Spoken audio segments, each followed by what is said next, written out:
चलिए अपने आत्मा के ज्ञान और ध्यान की ओर।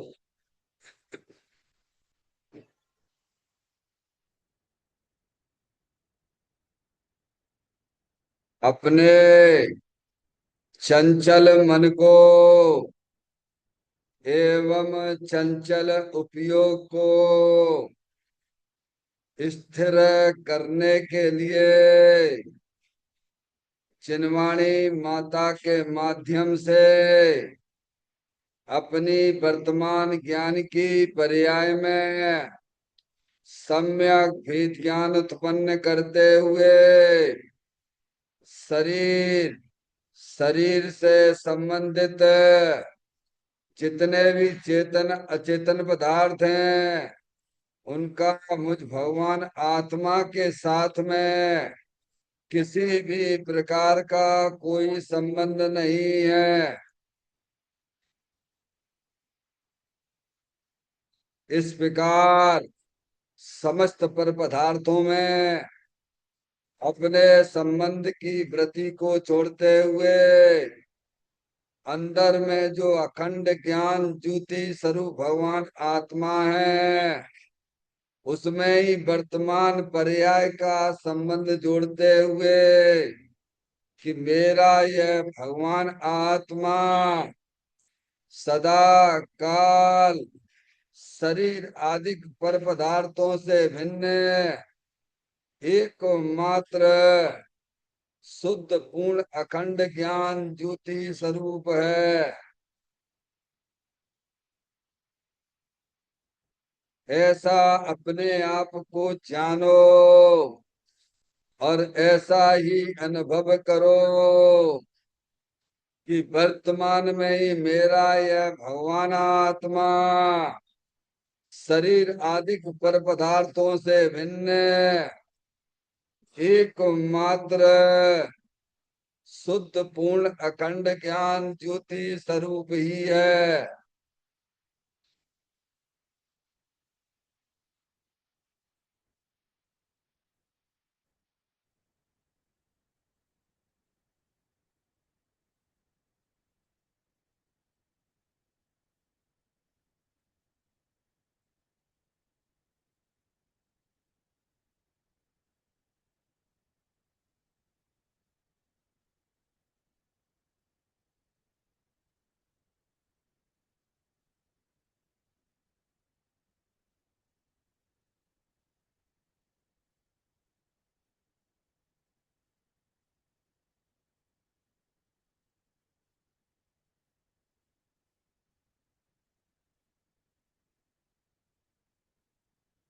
इसी प्रकार से संसार अवस्था में आत्मा की पर्याय में जो भी विविध प्रकार के पुण्य पाप के परिणाम दिखाई देते हैं वे समस्त परिणाम पर द्रव्यों की लक्ष्य से होने वाले भाव हैं।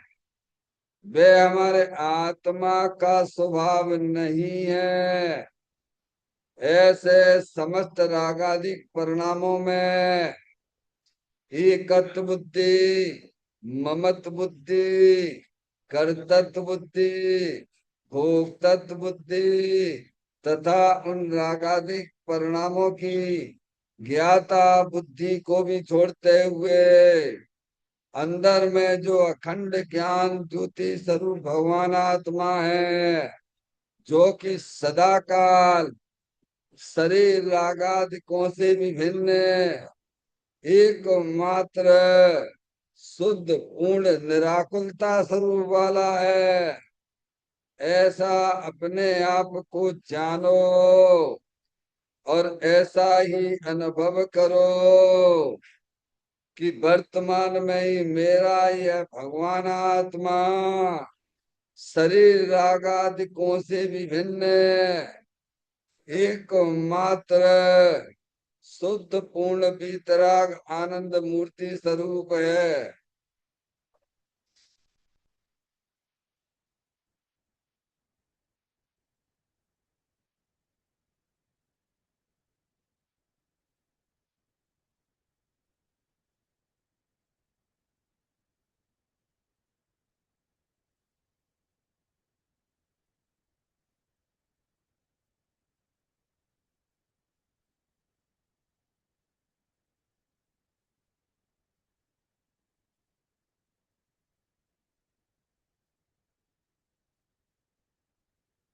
इसी प्रकार से संसार अवस्था में आत्मा की पर्याय में जो पर के लक्ष्य से होने वाली ज्ञान की पर्याय है, वह भी हमारे आत्मा का स्वभाव नहीं है। वह तो इंद्रिय जनित ज्ञान है। इस प्रकार शरीर रागादि और परलक्षी ज्ञान के पर्यायों से विभिन्न मैं तो एकमात्र शुद्ध पूर्ण अखंड ज्ञान ज्योति स्वरूप भगवान आत्मा हूँ। ऐसा अपने आप को जानो और ऐसा ही अनुभव करो कि वर्तमान में ही मेरा यह भगवान आत्मा शरीर रागादि और खंड खंड ज्ञान के पर्यायों से विभिन्न एकमात्र शुद्ध पूर्ण अखंड ज्ञान ज्योति स्वरूप ही है।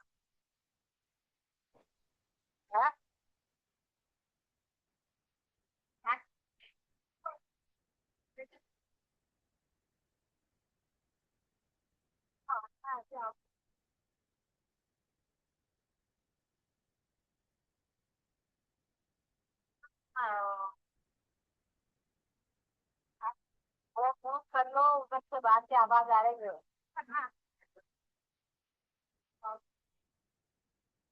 द्रव कर्म भाव कर्म नो कर्म रहित शुद्धात्म स्वरूपो मेरा ये भगवान आत्मा सदा काल शरीर आदि के नौ कर्मों से भिन्न है। मेरा ये भगवान आत्मा सदा काल ज्ञानावरणादि 8 कर्मों से भी भिन्न है। मेरा ये भगवान आत्मा सदा काल मोराग्देश भाव कर्मों से भी भिन्न है। इस प्रकार द्रव कर्म भाव कर्म नो कर्म तीनों कर्मों से रहित मैं तो एकमात्र परम पवित्र शुद्धात्म स्वरूप हूँ। ऐसा अपने आप को जानो और ऐसा ही अनुभव करो कि वर्तमान में ही मेरा यह भगवान आत्मा तीनों प्रकार के कर्मों से रहित एकमात्र परम पवित्र शुद्धात्म स्वरूप है।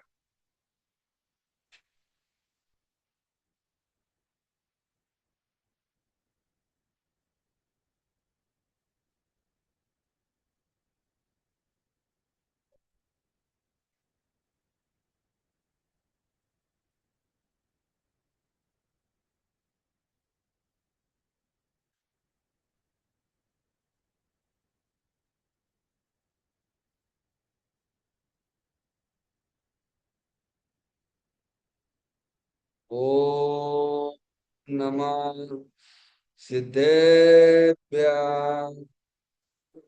ओम नमः सिद्धेभ्यः। ओम नमः सिद्धेभ्यः। चिंतामणि सम स्वयं का चैतन्य तत्व महान है। निज का करूं मैं तुमन निज का करूं श्रद्धान में शोधा तुम ही देव है जो गुण अनंत निधान है। मैं स्वानुभव में देख लूं आत्मा स्वयं भगवान है। मैं स्वानुभव में देख लूं आत्मा स्वयं भगवान है। लिम्मण जान परिठिया कम कलंक डेवी अपाल जेण करूं ते परम पुड़वी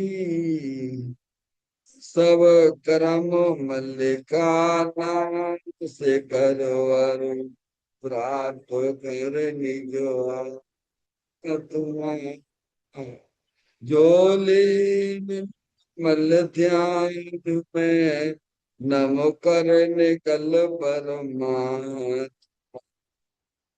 सब नाश कर घन गाति अरवरी अंतपति को पालिया कर नमन उन जिन देवी को यह काव्य पत अपना लिया।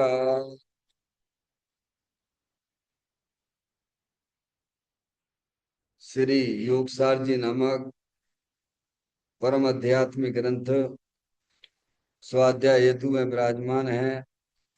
आज से 1400 वर्ष पहले इस महान पवित्र ग्रंथ की रचना दिगंबर संत योगेंद्र महाराज जी हुए हैं। उन्होंने इस महान पवित्र ग्रंथ की रचना की और उन्होंने इस ग्रंथ का नाम योगसार जी रखा। योगसार जी का सीधा सा नाम है, सीधा सा अर्थ है। योग का मतलब जोड़ होता है, किसका किसके साथ में जोड़ करना।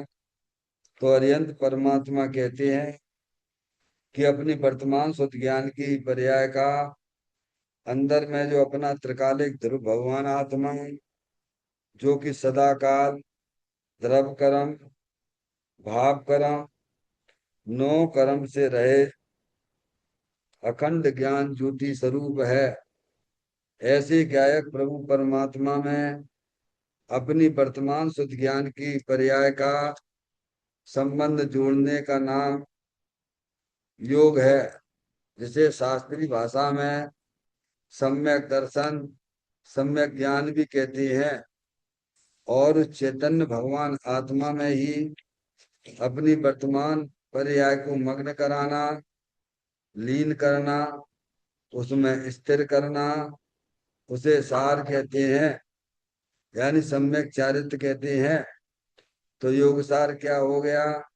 सम्यक दर्शन, सम्यक ज्ञान, सम्यक चारित्र वाली निर्मल पर्याय, पवित्र पर्याय जो अपने आत्मा के आश्रय से प्रकट होती है, इसे यहाँ योग सार कहते हैं।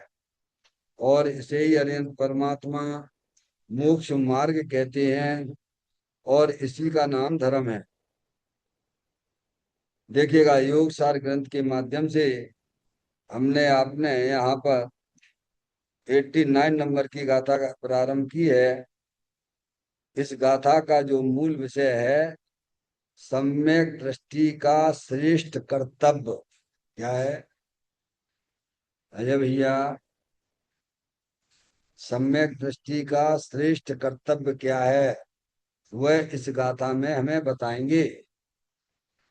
योगेंद्र महाराज दिगंबर संत तीन चौकड़ी कसाय के अभाव पूर्वक वीतराग आनंद दशा में मस्त रहने वाले, वो कहते सम्यक दृष्टि जीव का कर्तव्य क्या है, श्रेष्ठ कर्तव्य क्या है। क्योंकि हमें भी सम्यक दृष्टि होना है। तुम्हें में आया भैया? तो श्रेष्ठ उसका कर्तव्य क्या है ज्ञानी का, पहले हम समझेंगे तब तो समझ में आएगी। क्योंकि अनादि काल से हम मिथ्या दृष्टि है। देह जीव को एक इन्हें बहरातम तत्व मुदा है। ये अनादि काल की अनंत काल से हमारी यही कहानी चली आ रही है। जो शरीर मिलता है बस उसे हम अपना जानते हैं और मानते हैं, और जब तक हमारा जानना और मानना इस प्रकार से रहेगा तो नियम से हमारा कोई कल्याण तो होने वाला नहीं है। क्या समझ में आ गई बात?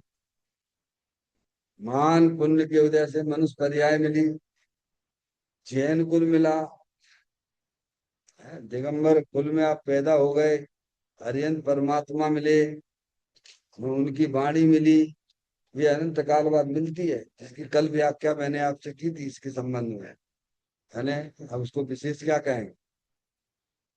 इतना समझना चाहिए कि सम्यक दृष्टि का जो श्रेष्ठ कर्तव्य इसीलिए बताया जा रहा है क्योंकि हमें भी सम्यक दृष्टि होना है। क्या बिन जानन से दोष गुणन को कैसे तजिए गइए। आगे बात समझ में। अजय भाई, पंचम काल में नियम है मिथ्या दृष्टि पैदा होते हैं, जहां में कोई शंका नहीं करना। हाँ, सब मिथ्या दृष्टि पैदा होते हैं। समय सब शरीर है सो मैं हूँ, शरीर है सो मैं, शरीर की क्रिया को अपनी मां जानते हैं, मानते हैं और परिवर्तन कर रहे हैं। अब कोई महान भाग्य के उदय से देव शास्त्र गुरु से मिलते हैं, जो हमें आपको यहाँ पे प्राप्त हुए हैं। समझ में आया। और अगर हमने अपना ज्ञान, अपना उपयोग देव शास्त्र गुरु के शास्त्र जो जनवाणी है उसमें अगर हमने लगा दिया तो आपने बहुत बड़ा काम किया है, समझिए आप यहाँ आदि। पहले ज्ञान करना। अब ज्ञान करोगे तो फिर आपको अंदर में दोष भी आप ख्याल में आ जाएंगे।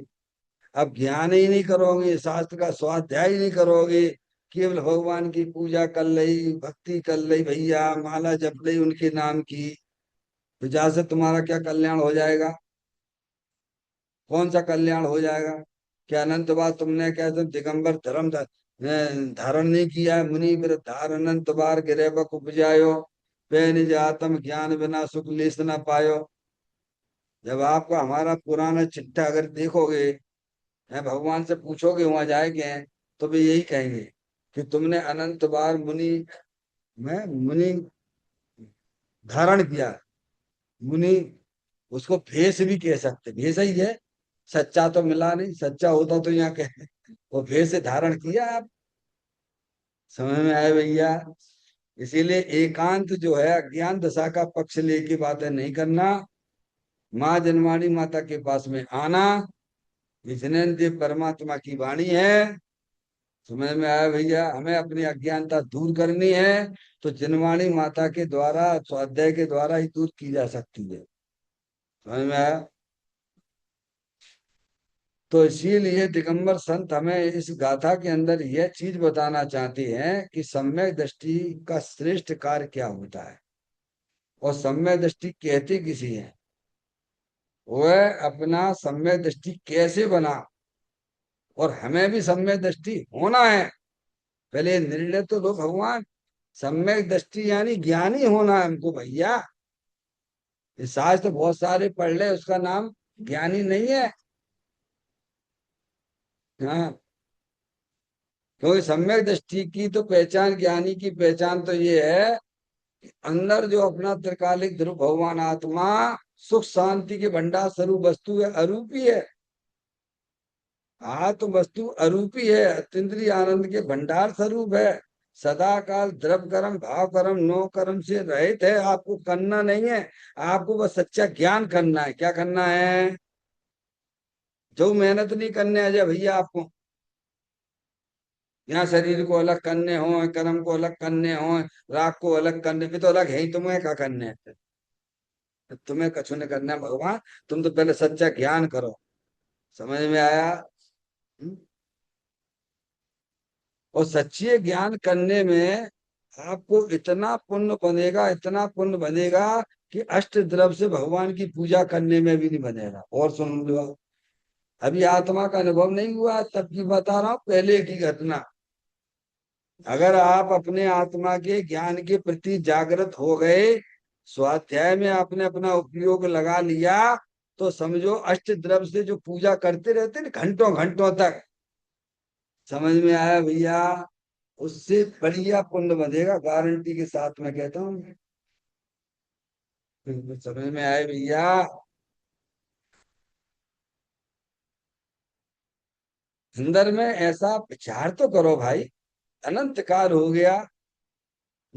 इस संसार में रगड़ पट्टी करते करते करते करते करते करते यही फूलों की बेल की तरह कभी नरक में चले जाओगे, कभी स्वर्ग में चले जाओगे, कभी त्रिंच गति में चले जाओगे, कभी मनुष्य गति में चले जाओगे।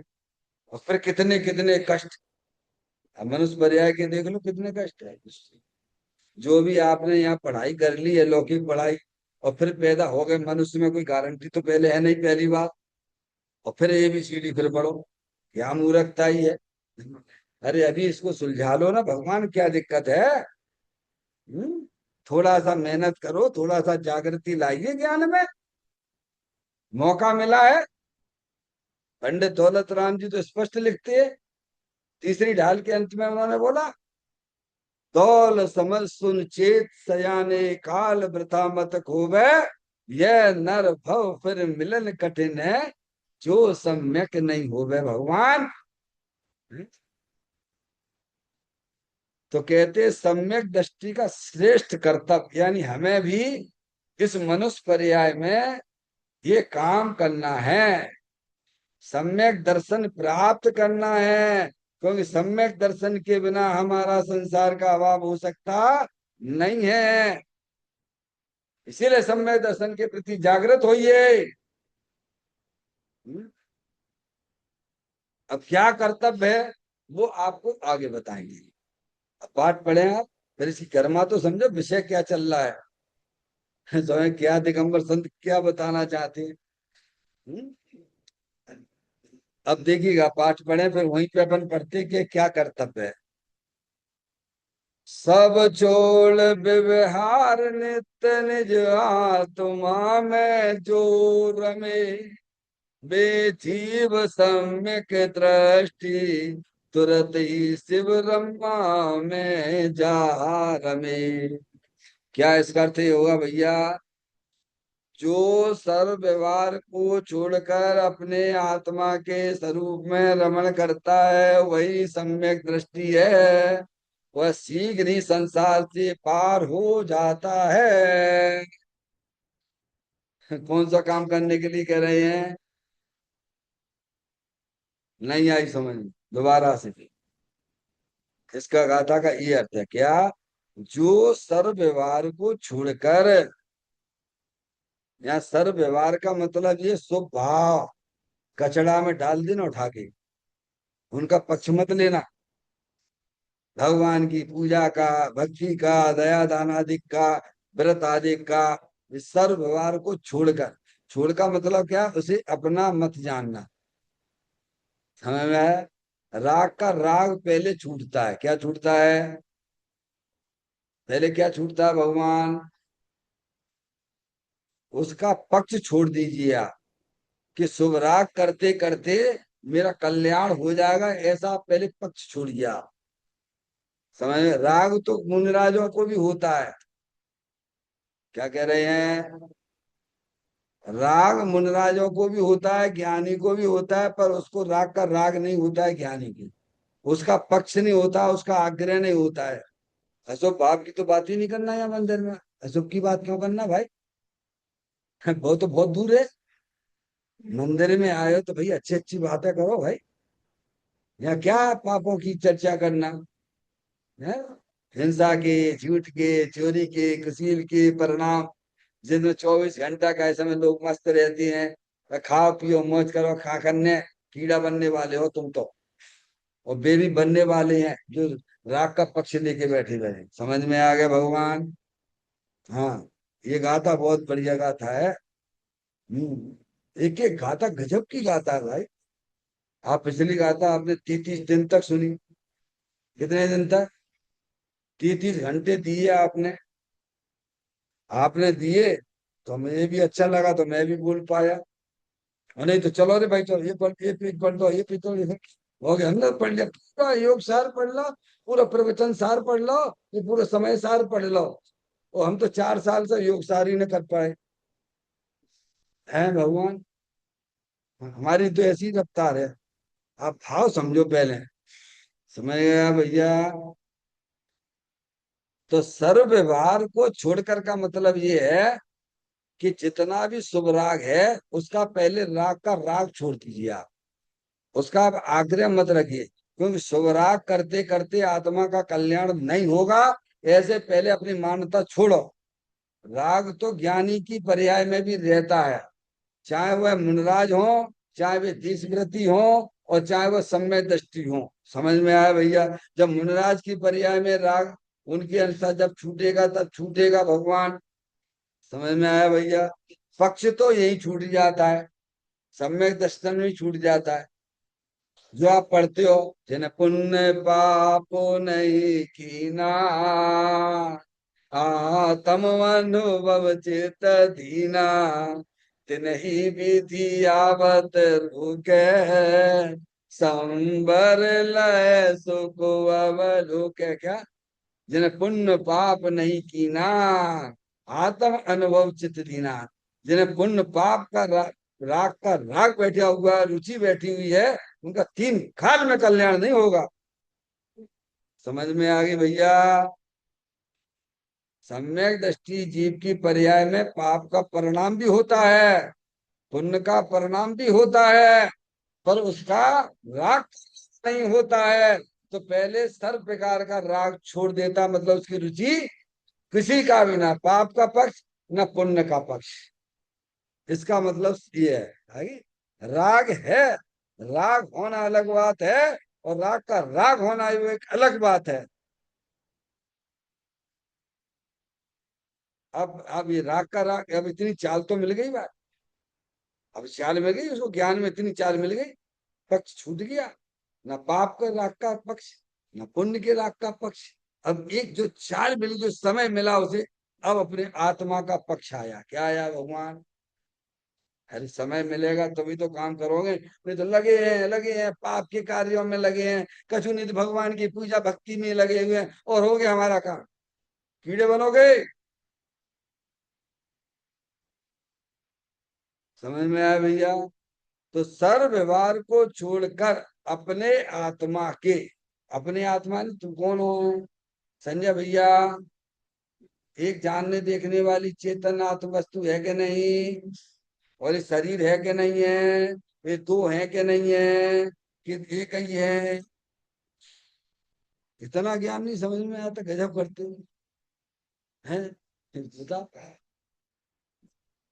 वो अन्नमतों में एक भजन है, ओ प्यारे परदेसी पंछी, जिस दिन तू उड़ जावेगा, तेरा प्यारा पिंजड़ा पीछे यही जलाया जावेगा।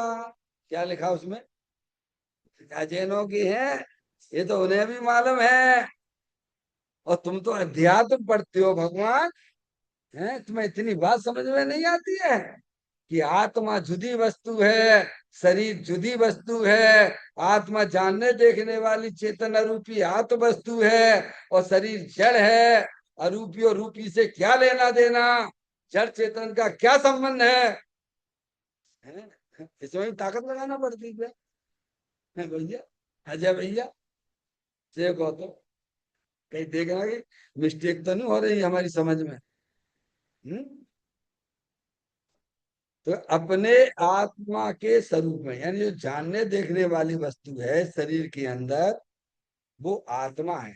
ये जो जानना शरीर, जो आपको हम जानना है, मंदिर को जानना है ना, कौन जानता है? शरीर जानता है कि आत्मा जानता है? इसे ही तो आत्मा कहते हैं। भगवान अरूपी है, पर तुम्हारे इंद्रिय ज्ञान का विषय नहीं है। तुम्हें तो जनवाणी माता के द्वारा ज्ञान करके ज्ञान का नेत्र खोलना पड़ेगा। क्या करना पड़ेगा? हाँ, तब चरम चक्षु बंद होंगे आपके।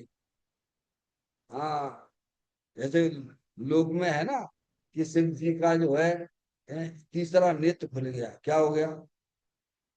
सुना है कभी? आता है। ऐसे ही जो है आपको अपना समय दृष्टि का ज्ञान का नेत्र खुलता है।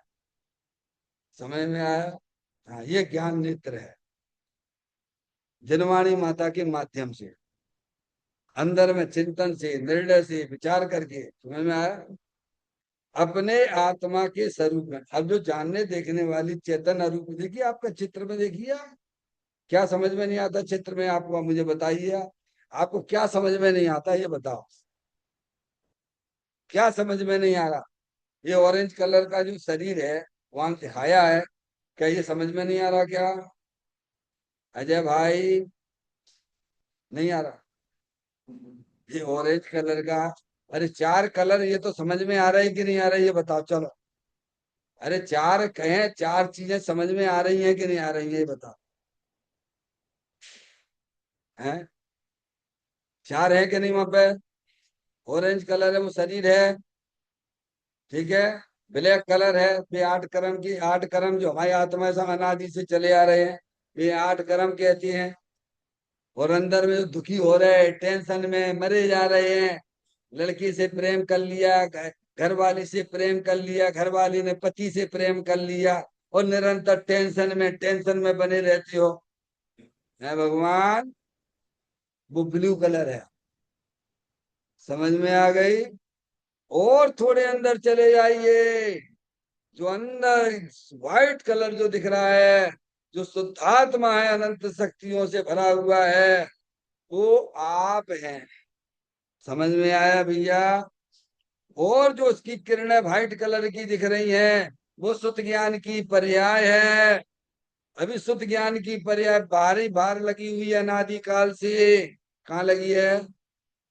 बाहर दिख ही नहीं रहा जी। अंदर इतना पावरफुल वाला भगवान आत्मा बैठा हुआ है।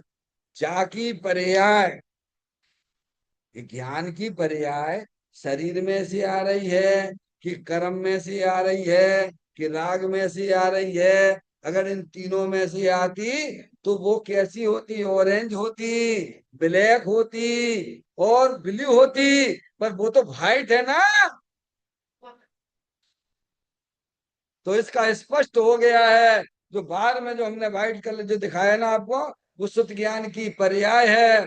जब उस शुद्ध ज्ञान की पर्याय यहाँ जनवाणी माता के पास आती है और समझती है, अरे ज्ञान की पर्याय तो शुद्धात्मा में से आ रही है, जो आपका समझ में नहीं आ रही आपको। बहुत सुंदर चर्चा है। हाँ। मुझे बताओ, आप मेरे को, त्रियंच गति का जीव, आगम कहता है कि देश वृत्ति हो जाता है, पांचवें गुण स्थान वाला हो जाता है, समय दृष्टि की तो तोड़ दो। एक नहीं है, संख्या देश वृत्ति है, और हमें सम्यक दर्शन लाले पड़ रहे मनुष्य होके। हाँ, गजब है। मनुष्य पर्याय है, संगी पंचेंद्री बना है, इतना तुम्हें विवेक है भाई साहब, दुनिया भर में कितना विवेक ज्ञान लगाते रहते हो, और ये छोटी सी बात तुम्हें समझ में नहीं आई, मुझको समझ में आ गई। वो देश वृत्ति का न्यू ही होगा का। हम तो पढ़ते रहे, ग्रंथ के ग्रंथ पढ़ते रहे, ग्रंथ के ग्रंथ पढ़ते रहे, 11 अनुपूर का ज्ञान कर लिया, और इतनी बात न समझ में आई, गजब हो गया। फिर क्या, कि हमें करना क्या है? तो ज्ञानी क्या करते हैं वो बता रहे हैं, कि जो शुद्ध ज्ञान की जो पर्याय है ना, उस ज्ञान की पर्याय में सच्चा ज्ञान किया, निर्णय किया, और उस ज्ञान को उन्होंने अंदर लगाया। कहाँ लगाया? वो ये बात यहाँ समझाइए। अपने आत्मा के स्वरूप में रमण करता है। कौन करता है?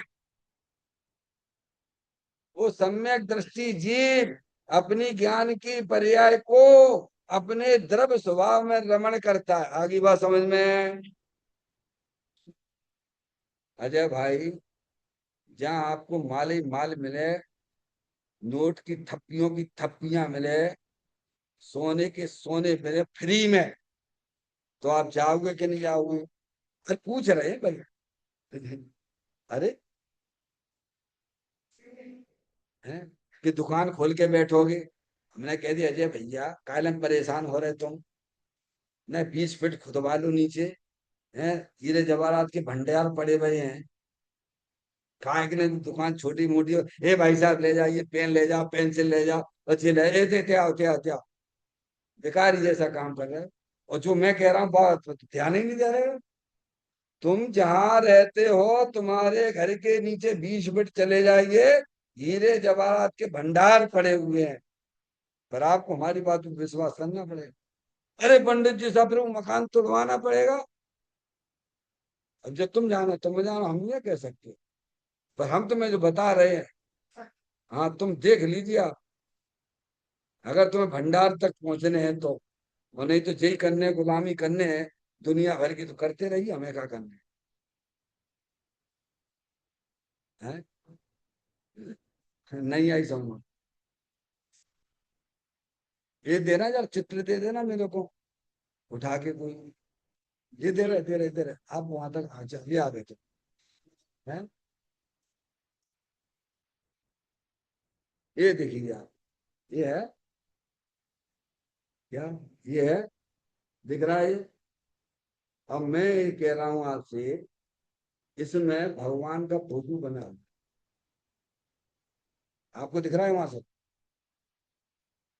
संजय भाई दिख रहा है क्या? आप किसी को दिख रहा है इसमें? मैं नए से नहीं दिख रहा। और हम कह रहे हैं, हमने देख के तुमसे कह रहे हैं, अब तुम्हें क्या तकलीफ है? और जाम बनो भाव भगवान का फोटो बना हुआ है, तो आपको इसे देखने के लिए क्या करना पड़ेगा, ये बताओ सबसे पहले। हैं? अरे पहले तुम्हें करने क्या पड़ेगा, भगवान वो तो सब तुम कर लिए जाएगी, घरे जाके आराम। तुमने क्या कहा आपसे? मैंने ये कहा, ये जो फोटो है ना, इस फोटो में भगवान का फोटो बना हुआ है। तो आपको इस फोटो में भगवान को देखने के लिए क्या करना पड़ेगा सबसे पहले?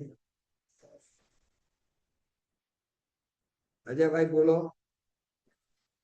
आपको हमारी बात में विश्वास नहीं है तो तुम्हें दर्शन नहीं होंगे। जाइए, आपको दर्शन नहीं होंगे। समझ? आप पहले विश्वास करिए। हैं भैया? ये अनिल पंडित जी कह रहे, कोई गलत नहीं कह रहे।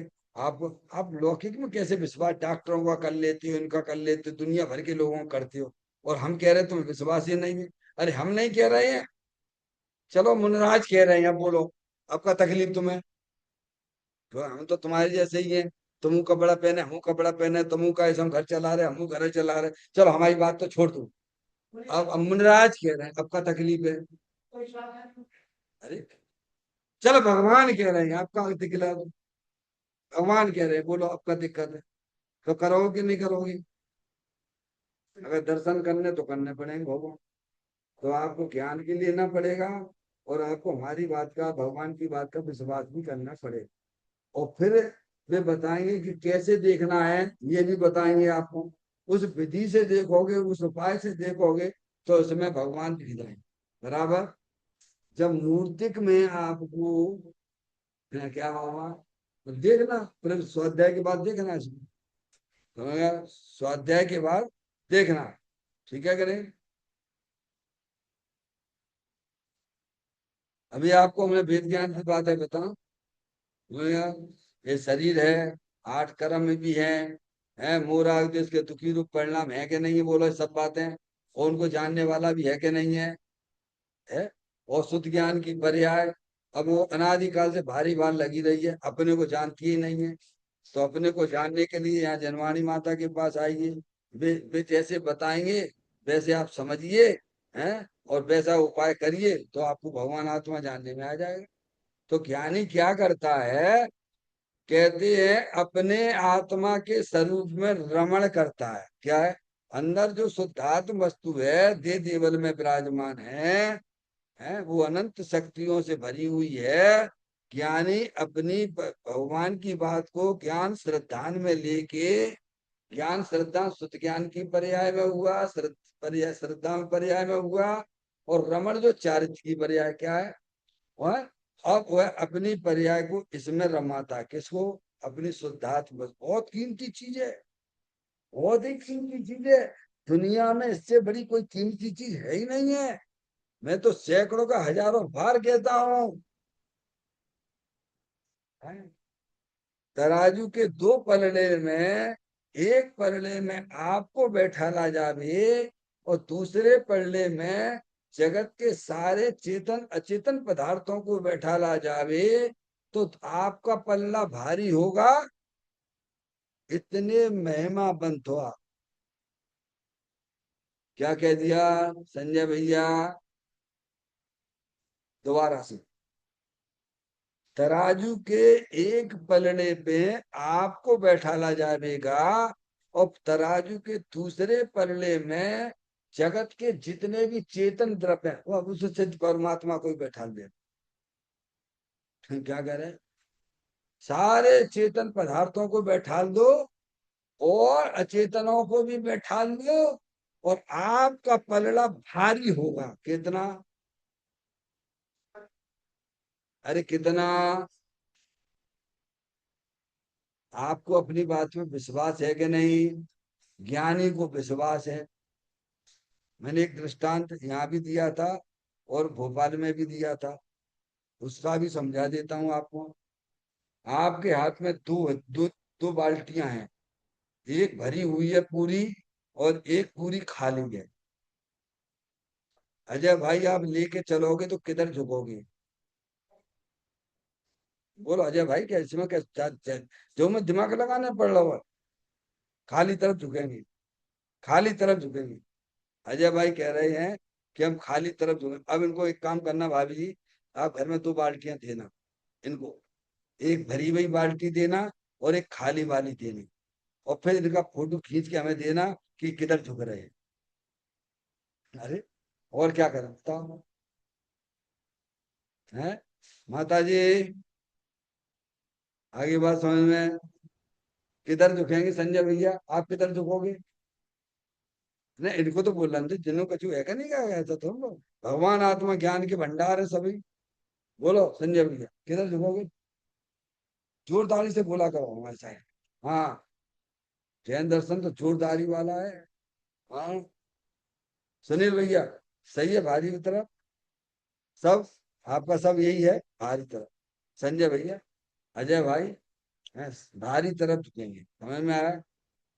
अब क्या है, हमारे साथ में क्या घटना घट रही है कि ज्ञान की पर्याय अनादिकाल से भारी भार झुक रही। क्यों? क्योंकि वो उसको लगता है अपना आत्मा तो खाली वाली है। क्या लगता है? अपना आत्मा खाली दिखाई देता है और बाहर की तरफ दौड़, वहीं वहीं सब जगह वहीं वहीं जाता, वहीं वहीं जाता, वहीं वहीं जाता, क्योंकि बाहर में उसे रस पड़ा हुआ है। अब आत्मा तो खाली खाली दिखाई देता है। और बहुत से लोग कह भी देते हैं, क्या हो गया भाई साहब, इतनी आत्मा आत्मा की बातें सुनी, क्या हुआ तुम्हारा? इससे बढ़िया तो अजय भैया मैं दुकान पे है अपने कुछ बेचते रहती है तो पैसा तो आते यहाँ का मिलने वालों है। ऐसे जाने कचरे घर में डाल रखो अपना आत्मा। अब ऐसी आत्मा का कैसे कल्याण हो जाए ये बताओ? तो आत्मा की जो शुद्ध ज्ञान की पर्याय है, वो बाहर क्यों झुक रही है, बाहर क्यों भागती है? कभी तुमने कभी पता लगाया? तो ज्ञानी हमें समझाते हैं, क्योंकि तुम्हें आत्मा खाली खाली दिखाई देते, और का समय वो संसार में तुम्हें रस आ रहा हो, मजा आ रहा हो, तो तुम वहीं वहीं भागते रहते हो। अच्छा, तुम्हें ये मालूम पड़ जाएगा कि विश्व में सबसे महान, सबसे भारी, सबसे वजनदार, सबसे सुंदर मैं हूं। कौन है? एक पलड़े पे आपको बैठाला जाएगा, और एक पलड़े पर चेतन अचेतन पदार्थ दुनिया के जगत के सबको बैठाला जाता है, तो आपका आत्मा भारी होगा। जब ज्ञानी अपने इतना भारी पना अपने अंदर देखते हैं, अरे मेरा भगवान आत्मा ऐसी अनंत शक्तियों से भरा हुआ है, मुझे तो इन बातों की खबर ही नहीं थी। क्या भैया? तब फिर उपयोग जो है धीरे धीरे धीरे धीरे सबको चीरता हुआ, जैसे हमने आपसे बोल दिया भाई साहब, आपके घर के नीचे 20 फीट हीरे जवाहरात के भंडार है, तो आप विश्वास कर लीजिए। फिर आप देखोगे भाई साहब, ये जो है वो जो मकान बना हुआ है, जहाँ 25-20 लाख रुपए लग गए हैं, अरे डाल दे उधर, तोड़ दे उसे। हैं? ऐसे महल के महल बन जाएंगे, तू चिंता मत कर।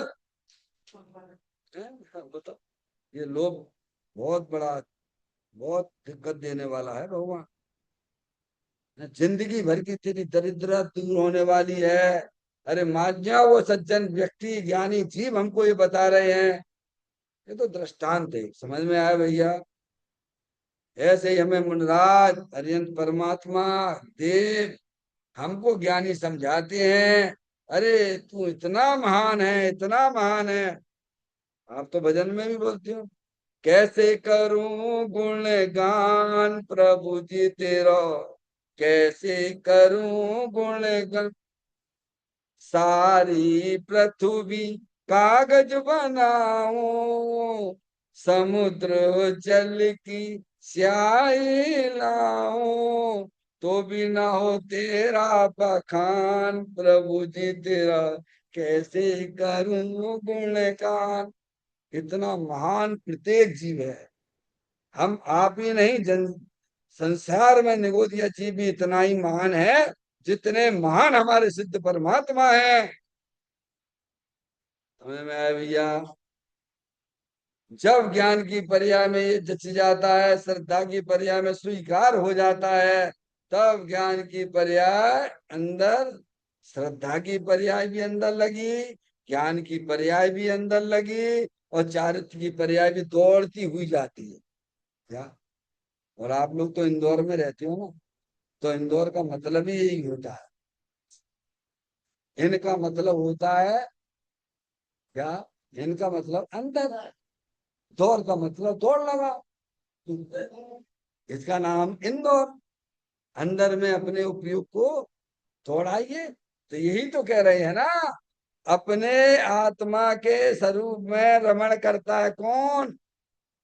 देखा, सम्यक दृष्टि और मिथ्या दृष्टि। मिथ्या दृष्टि की पर्याय बाहर दौड़ लगा रही है, और सम्यक दृष्टि की पर्याय अंदर दौड़ लगा रही है। जो बाहर दौड़ लगा रही है वो संसार बढ़ा रहा है, जिसकी ज्ञान की पर्याय अंदर दौड़ लगाती है वो संसार को काटता हुआ पर्याय में परमात्मा हो जाता है। दोनों का भेद समझ में आ गया, मिथ्या दृष्टि और सम्यक दृष्टि का। अब आप देख लेना हम कहाँ हैं। शांति से कमरे में बैठता है जब भैया, एक आध कमरा तो होगा भी, तो हम दो ही लोग हैं ना। अरे एक आध शांति वाला तो कमरा होगा वहां में, क्या नहीं होगा? वहां जाके बैठना। आज प्रवचन में क्या बात आई थी, हम दुखी क्यों हैं, हमारी ये पर्याय वास्तव में क्यों बैठे बैठे कहाँ चले जाते, पता ही नहीं, पता ही क्या हमें। अब पर तरफ से तो तुम प्रेम करके बैठे हो और कह रहे भगवान मुझे शांति दे दियो, हे भगवान हमें शांति दे दियो। कहाँ तुम्हें शांति दे भगवान? भगवान कह रहे पर तरफ से प्रेम मत करिए, अपनी आत्मा को पहचानिए, अपनी आत्मा से प्रेम करिए, तो अंदर ही दौड़ लगाने लग जाएगी तुम्हारी। वही सम्यक दृष्टि है। समझ में आया? उसका नाम सम्यक दृष्टि है। अब आप अपने आप को देखिए, कैसा हम सम्यक दृष्टि की मिथ्या दृष्टि है। बारे वाह गजब करते हो। क्यों? तुम मिठाई खाते हो, मिठाई खाते हो तो मुंह मीठा भाव के नहीं भाव है, पूछते हो किसी से? अरे पूछ रहे, अरे मुंह जल रहा है किसा, और तुमने शक्कर खा ली, माता जी हमारा मुंह मीठा भाव के नहीं भाव है, तो आप क्या कहोगे? कैसी बातें कर रहे हो? तो मैं नहीं माना तुमने मिठाई खा ली है तो हमसे पूछ रहे हो? मूर्ख कहेगा। और हम सब सम्यक दृष्टि के मिथ्या दृष्टि है। अब तुम समझ लो तो ज्ञान की पर्याय बारी बार भाग रही है और दुखी बने रहे हो, तो प्योर मिथ्या दृष्टि हो। अब भगवान से क्या पूछना?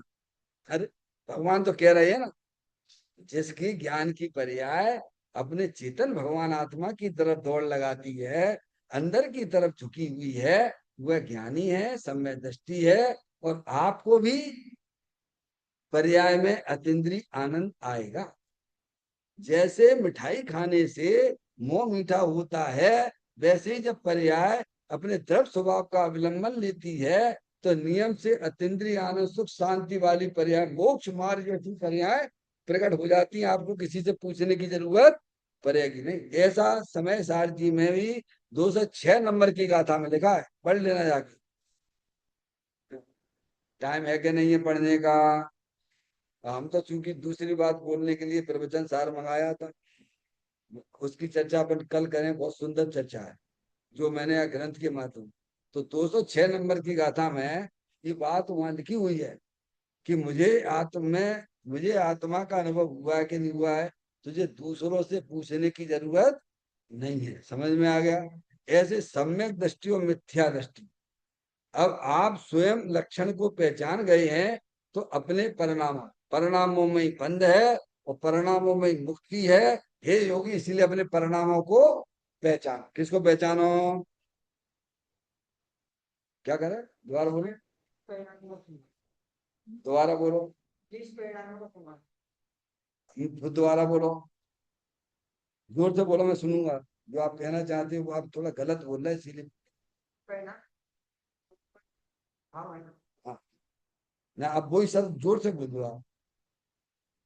मैं उसमें कुछ करेक्शन करना चाहता हूँ उसी। परिणामों को सुधारना उधारना नहीं है, मैं इसीलिए कह रहा हूँ। हाँ, परिणामों को तुम परिणामों को सुधार ही नहीं सकते हो। सुनो तो, इसीलिए मैं आपसे बार बार कह रहा हूँ। हाँ, बोल है। परिणामों को कैसे सुधार, तुम परिणाम कैसे सुधार लोगे? तुम तो सच्चा ज्ञान करो। परिणाम तो आने जाने वाली चीज है, वो तो अपने आप सुधर जाए, मैं तुम्हें क्या करना है। संजय भैया समझे? परिणामों को सुधारने का मतलब क्या? कि जिनवाणी माता के द्वारा वस्तु स्वरूप का सच्चा ज्ञान करो। समझ में आया? तो परिणाम अपने आप ही सुधर जाएंगे। अब हाँ, मैंने अब हमारा वजन परिणामों की तरफ ना जाए, हम ये कहना चाहते हैं। हमारा वजन परिणामों की तरफ नहीं जा संजय भैया। हमारा वजन परिणामों की सुधारनों की तरफ न जाके वस्तु स्वरूप का सच्चा ज्ञान निर्णय के ऊपर जाएगा, तो आपके परिणाम स्वयं भी सुधर जाएंगे। आपको सुधारना नहीं पड़ेंगे, हम ये कह रहे हैं। और परिणामों को सुधारने पर डालोगे तो वजन तो तुम्हारा, इसकी चर्चा कल यहाँ करेंगे। वही कहा था हमने खोल के, आप लोग भी पढ़ के आना। प्रवचन सार जी की 94 नंबर की गाथा, आचार्य अमृतचंद देव की, आप लोग पढ़ के आना। और नहीं आ पाए तो भैया हम आपको यहाँ सुना देंगे आपको। ठीक है, कोई चर्चा यहाँ आने वाली है संजय भैया। तो हमें तो कहती है वह शीघ्र ही संसार से पार हो जाता है, जिसकी शुद्ध ज्ञान की पर्याय अंदर लगी हुई है, अपने गायक प्रभु परमात्मा को निहार रही है, जिसकी श्रद्धा की पर्याय अपने आप को परमात्मा समझे बैठी हुई है, जिसकी चारित्र की पर्याय निरंतर आनंद में लीन हो रही है, आनंद लूट रही है, वह जीव नियम से, गारंटी से, चाहे भले ये पंचम काल में यहाँ कोई गारंटी वारंटी का चुना मिलती, लेकिन दिगंबर संत ज्ञानी आज भी तुम्हें गारंटी देते हैं, तुम्हारा भव का अंत बहुत जल्दी आ जाएगा। क्या कह रहे हैं? और तुमने अपने आत्मा का ज्ञान नहीं किया, और खूब तुमने बड़ी बड़ी प्रतिमाएं लेके बैठ गए, 28 मूल व्रत धारण करके बैठ गए हो, और आत्मा का ज्ञान तुम्हारे पास नहीं है, आत्मा का श्रद्धान तुम्हारे पास नहीं है, तो तुम जो है बस ऐसे ही 4 गति 84 लाख योनियों में परिवहन कर रहे हो, और करते रहो। सही मार्ग तो ये है कि जिनवाणी माता के द्वारा वस्तु स्वरूप का सच्चा ज्ञान करो, जो आप बारे भावना में भी बोलते हो। क्या? धन कन कंचन राज सुख, सबई सुलभ कर जाय, दुर्लभ है संसार में एक यथार्थ ज्ञान। समझ में आया? इस प्रकार से इसकी चर्चा को कल अपन आगे बढ़ाएंगे। बहुत सुंदर चर्चा है जो हमारे लिए समझने लायक है।